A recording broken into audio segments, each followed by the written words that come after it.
Let's cross live to Jerusalem and speak to Matt Frei, who normally would be sitting in this chair now. Matt, a very good morning to you. Let's start on this question of international diplomacy. I mean, has it failed? I wouldn't go that far, actually. The reason why Palestinian civilians are being killed is not because of the ground invasion.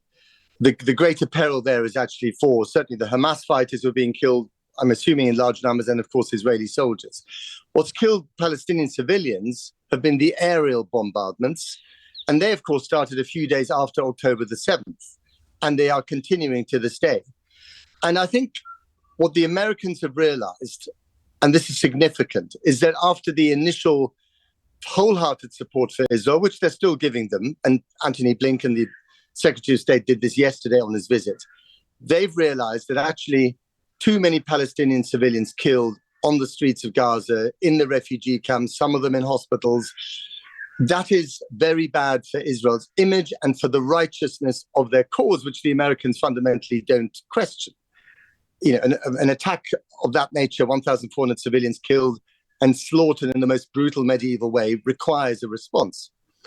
But the fact that Antony Blinken was here yesterday and used very emotional language to say, when I see Palestinian boys and girls being dragged from the rubble, that reminds me of my own children. No Secretary of State has ever gone this far to be this emotional in a moment when Israel has every reason to defend itself.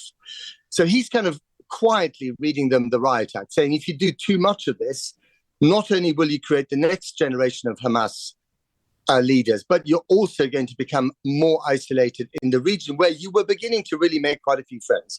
And that's also why he's gone to Jordan today to meet a number of foreign ministers from the region to basically say to them, look, this is a problem, we know, but you also have to step up and do more for the Palestinians. So the proof in the pudding will be for whatever arrangement comes the day after the invasion of Gaza. What's that going to be like? Is it going to be administered by the Arab League? Is it going to be administered by the UN? It certainly won't be administered by Israel.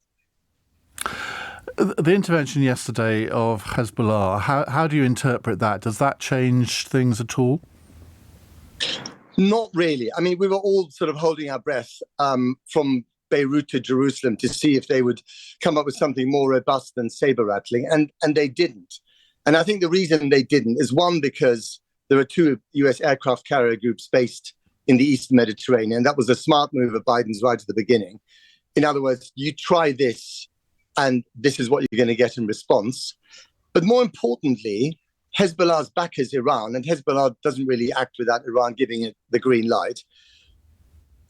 Apparently, I'm told by sources, we're furious by the nature of the attack on October the 7th. It was far too vicious and far too brutal, and far too many people were killed because it upsets their own apple cart. And remember, the Iranians were just beginning to find an arrangement with the Biden administration. They were just beginning to get some of their billions of frozen assets back. And of course, they are terrified of their own people who've been rising up against them, for better or for worse, with success and with failure in the last year.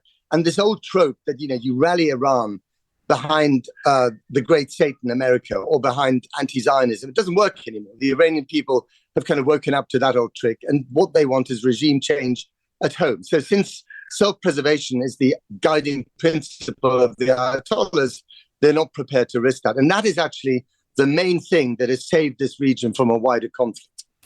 And according to what you were telling Matthew earlier on, there are many people in Israel who would quite like regime change. And I wonder whether this is having an effect on the international diplomacy, and particularly the remarks that Antony Blinken has made, where he knows that Netanyahu is in a very weak political position. So he can push his public utterances in a way that maybe his predecessors could never have done. Maybe, but I think in a sense, what's fascinating here is that although there is widespread opposition to Bibi Netanyahu because he let his guard down, because he tried to change the constitution through judicial reform in order to save his own skin from a corruption trial before this all started, there were a thousand reasons why people who used to like Bibi Netanyahu no longer like him.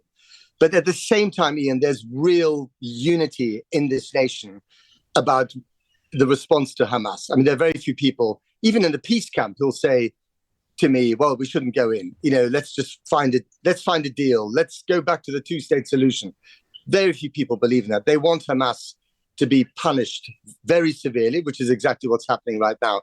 But those people also say, if Bibi Netanyahu, the prime minister, thinks that military resolve can translate into another term in office for him or surviving the day after, he's wrong. There will be a reckoning. There will be an inquiry.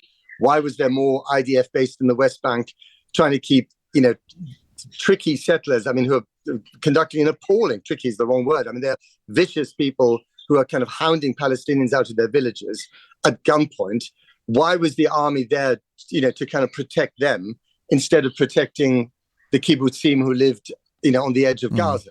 So all these questions will come to haunt him. Later on this afternoon, I'm off to an anti-Netanyahu demonstration outside his house, no less, in the middle of Jerusalem. So he's in for a very uncomfortable time.